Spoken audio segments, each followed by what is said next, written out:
তো নমস্কার বন্ধুরা, মিঠুর রান্নাবান্নায় সবাইকে স্বাগত। আজকে সুজি আর আলু দিয়ে একদম নতুন ধরনের চটপটা মজাদার স্পেশাল একটা নাস্তা রেসিপি বানিয়ে দেখাবো। এটা বানাতে খুব বেশি তেলের প্রয়োজন হবে না, জাস্ট 2-3 চামচ তেলেই এই রেসিপিটা বানিয়ে নিতে পারবেন। অল্প তেলে দারুণ স্বাদের চটপটা কিছু খেতে ইচ্ছে হলে আজকের এই রেসিপিটা ট্রাই করে দেখতে পারেন। আশা করছি আজকের রেসিপিটি আপনাদের ভালো লাগবে। তো এই মজার রেসিপিটি বানানোর জন্য এখানে একটা ফ্রাইং প্যান গরম করে নিয়ে এর মধ্যে দিয়ে দিলাম 1 টেবিল স্পুন মতো তেল। তেল গরম হয়ে গেছে, দিয়ে দিলাম 1 চামচ আদা আর রসুনের পেস্ট, সাথেই দিয়ে দিলাম 2টো কাঁচা লঙ্কা কুচি। এবার এগুলোকে হালকা করে একটু ভেজে নেব, তাহলে আদা আর রসুনের কাঁচা গন্ধটা চলে যাবে। আদা আর রসুনটা হালকা করে ভাজা হয়ে গেলে এবার এর মধ্যে কিছু মশলা দিয়ে দেব। মশলা দেওয়ার আগে অবশ্যই গ্যাসের ফ্লেমটা কমিয়ে দিতে হবে। মশলার মধ্যে এখানে দিয়ে দিলাম 1/2 চামচ মতো ধনে গুঁড়ো, জিরা গুঁড়ো 1/2 চামচ মতো, 1/2 চামচ কাশ্মীরের লাল লঙ্কার গুঁড়ো, সাথে দিয়ে দিলাম সামান্য একটু হলুদ গুঁড়ো, আর এখানে সামান্য একটু গরম মশলাও দিয়ে দিলাম। এবার লো ফ্লেমে মশলাগুলোকে একটু হালকা করে 10 থেকে 15 সেকেন্ড মতো নেড়ে নেব, তাহলে মশলার ভেতরে কাঁচা ভাবটা চলে যাবে। এখানে দেখতে পাচ্ছেন মশলাগুলো হালকা ভাজা ভাজা হয়ে গেছে। এবার এর মধ্যে দিয়ে দেব সেদ্ধ করা আলু। এখানে 4টে মিডিয়াম সাইজের আলু সেদ্ধ করে নিয়েছি, ঠান্ডা করে তারপর এইভাবে গ্রেট করে নিয়েছি। আপনারা এখানে আলু ভালোভাবে ম্যাশ করে নিতে পারেন।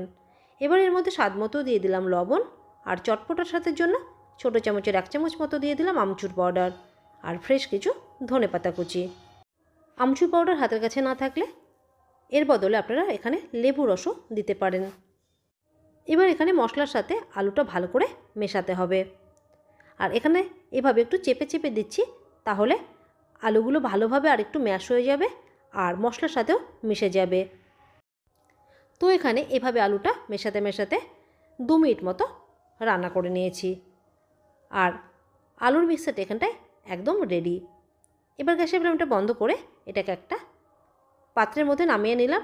এবার আলুর মিক্সারটাকে ভালো করে ঠান্ডা করতে হবে, তো ঠান্ডা হওয়ার জন্য এটাকে সাইডে রেখে দিচ্ছি। এখানে সেম ফ্রাইং প্যানটা আবার ভালো করে ধুয়ে গরম করে নিয়েছি। এবার এর মধ্যে দিয়ে দেব জল। তো আমি একটা বাটির সাহায্যে জল দিচ্ছি, এখানে 2 বাটি জল দেব। তো আমি 2 বাটি জল দিয়ে দিলাম। এবার এর মধ্যে দিয়ে দিচ্ছি স্বাদ মতো লবণ, মানে 1/2 চামচ মতো লবণ দিলাম, আর দিয়ে দিলাম 1 চামচ মতো তেল। এবার ভালো করে এটাকে মিশিয়ে নিচ্ছি।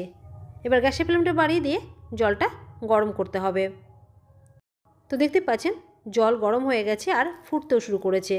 এবার এর মধ্যে দিয়ে দেব সুজি। তো সুজি দেওয়ার আগে অবশ্যই গ্যাসের ফ্লেমটা কমিয়ে দিতে হবে। আর দেখুন এখানে নিয়েছি 1 বাটি সুজি। যে বাটি মেপে জল দিয়েছি সেই বাটিরই 1 বাটি। 1 বাটি সুজির জন্য এখানে জল নিয়েছি 2 বাটি। তা যতটা সুজি নেবেন তার ডবল জল নিতে হবে। এবার এটাকে ভালো করে মিক্স করতে হবে, আর কিছুক্ষণ মিক্স করার পরে দেখতে পাবেন সুজির সাইড থেকে ছেড়ে এক জায়গাতে জড়ো হয়ে আসছে, আর একটা আটার ডোয়ের মতো দেখাবে। আর এটা করতে কিন্তু খুব বেশি সময় লাগবে না, জাস্ট 2 মিনিটের মধ্যে রেডি হয়ে যাবে। দেখতে পাচ্ছেন এখানে সুজির ডোটা রেডি হয়ে গেছে, আর সাইড থেকে ছেড়ে এক জায়গাতে জড়ো হয়ে আসছে। এবার গ্যাসের ফ্লেমটা বন্ধ করে এটাকে একটা আলাদা প্লেটের মধ্যে নামিয়ে নেব। তারপর এটাকে হালকা করে একটু ঠান্ডা করতে হবে, ততটাই ঠান্ডা করতে হবে যেন হাত দিয়ে এটা ছোঁয়া যায়। সুজি এখানে ঠান্ডা হয়ে গেছে, আর দেখুন এভাবে হাত দিয়ে ছোঁয়াও যাচ্ছে। এবার এটাকে ভালো করে মাখতে হবে। রুটির জন্য আমরা যেভাবে আটা মাখি সেভাবে এটা মেখে নেব। আর মাখার সময় হাতে লেগে গেলে হাতে একটু তেল লাগিয়ে নেবেন, তাহলে হাতেও লেগে যাবে না আর মাখাটাও স্মুথ হবে। এখানে দেখতে পাচ্ছেন ভালো করে মেখে ডোটা রেডি করে নিয়েছি, আর এরকম একটু নরম করে মাখতে হবে। তো সুজির ডোটা এখানটায় রেডি হয়ে গেছে। এবার রেসিপিটা তৈরি করে নেব। এবার এখান থেকে লেচিগুলো কেটে নেব। সাইজ আপনারা আপনাদের হিসেব মতো ছোটো বড়ো করতে পারেন। এখানে আমি মিডিয়াম সাইজে কেটে নিচ্ছি। তো দেখুন লেচিগুলো কাটা হয়ে গেছে। এবার হাত দিয়ে গোল করে রেডি করে নেব, তাহলে রেসিপিটা তৈরির সময় কিন্তু অতটা অসুবিধা হবে না। আগে থেকে গোল করা থাকলে এই রেসিপিটা ঝটপট তৈরি করে নেওয়া যাবে। তো গোল করে রেডি করে নিয়েছি। এবার চলুন নাস্তাগুলোকে রেডি করে নিই। তো এখানে বোর্ডের উপর একটু তেল লাগিয়ে নিলাম যেন লেগে না যায়। এবার এখানে একটা লেচি নিয়েছি। এবার এটাকে লুচির মতো বেলে নেব। তবে এটা খুব বেশি পাতলা হবে না, আবার বেশি মোটা করে বেলা যাবে না।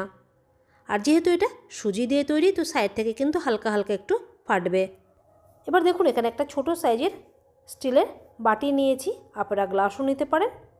এবার গোল শেপে লুচিটাকে কেটে নেব। আর সাইডের এই অংশগুলো আবার মিক্সারের মধ্যে রেখে দেব। আর দেখুন কত সুন্দর একটা গোল লুচি তৈরি হয়ে গেল। এবার এর ওপর দিয়ে সামান্য একটু চিলি ফ্লেক্স ছিটিয়ে দিচ্ছি আর সামান্য একটু ধনে পাতা 2-1টা। এবার এটাকে হাত দিয়ে এভাবে চেপে চেপে দেব, তাহলে ধনে পাতার চিলি ফ্লেক্সটা লুচির সাথে ভালোভাবে আটকে যাবে। এখানে এটা দেয়া কিন্তু একদম অপশনাল, আপনারা এটা দিতেও পারেন নাও দিতে পারেন। তবে এভাবে একটু ধনে পাতার চিলি ফ্লেক্সটা ওপর থেকে দিলে নাস্তাটা দেখতে খুব সুন্দর লাগবে। আর তৈরি হওয়ার পর এটা খেতে দারুণ টেস্টি আর মজার হবে। এদিকে আলুর মিক্সারটাও ঠান্ডা হয়ে গেছে। আর এখান থেকে অল্প অল্প করে মিক্সার নিয়ে এভাবে গোল করে গোল বলের মতো রেডি করে নিয়েছি। এবার আলুর মিক্সার একটা বল নিয়ে এইভাবে লুচির ওপরে দিতে হবে। একটু এভাবে ছড়িয়ে দিচ্ছি যেন শেপটা ভালো আসে। এবার এটাকে এভাবে ফোল্ড করে দেব। জাস্ট হালকা করে একটু চেপে দিতে হবে, খুব জোরে চাপা যাবে না, জাস্ট হালকা উপর থেকে একটু এভাবে চেপে চেপে দিলেই নাস্তাটা রেডি হয়ে যাবে। দেখুন আলুর পুরে ভরপুর আর দেখতেও কত সুন্দর লাগছে। তো এইভাবে কিন্তু সব নাস্তাগুলোকে রেডি করে নেব। তো প্রথমে একটা লুচি বেলে নেওয়ার পরে এভাবে একটা বাটি দিয়ে গোল শেপে রেডি করতে হবে। তারপর এর উপর দিয়ে হালকা করে একটু চিলি ফ্লেক্স আর ধনে পাতা দিয়ে ভালো করে এইভাবে হাত দিয়ে একটু চেপে চেপে দিতে হবে যেন ওপর থেকে আটকে যায়। তারপর এভাবে আলুর মিক্সার দিয়ে এটাকে এভাবে ফোল্ড করে দিতে হবে, তাহলে নাস্তাটা রেডি হয়ে যাবে। আর ওপর দিয়ে হালকা করে একটু চেপে দিতে হবে যেন আটকে যায়। তো দেখুন আরও একটা পিস তৈরি হয়ে গেল। আর এভাবেই কিন্তু সব নাস্তাগুলোকে এখানে রেডি করে নিয়েছি। দেখতে পাচ্ছেন দেখতে কত সুন্দর লাগছে। আর ভেতরটা কিন্তু চটপটা আলুর পুরে ঠাসা।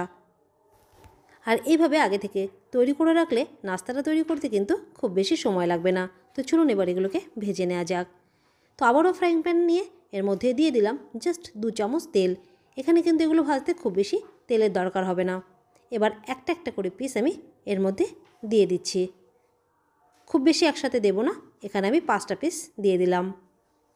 এবার এগুলোকে উল্টে পাল্টে ভেজে নেব। ভাজার জন্য এখানে গ্যাসের ফ্লেমটা মিডিয়াম হাই রাখা আছে। এইভাবে এবার উল্টে পাল্টে ধীরে ধীরে এগুলোকে ভাজতে হবে, তাহলে ওপর থেকে খেতে এগুলো ক্রিস্পি হবে। আর এর থেকে একটু বেশি ক্রিস্পি খেতে চাইলে একটু বেশি করে তেল দিয়ে এগুলো ভেজে নেবেন। তো দেখতে পাচ্ছেন উল্টে পাল্টে এগুলোকে ভেজে নিয়েছি, ওপর থেকে একদম ক্রিস্পি দেখাচ্ছে। আর নাস্তাগুলো দেখতেও কত সুন্দর লাগছে। দেখুন একটা প্লেটের মধ্যে তুলে নিলাম।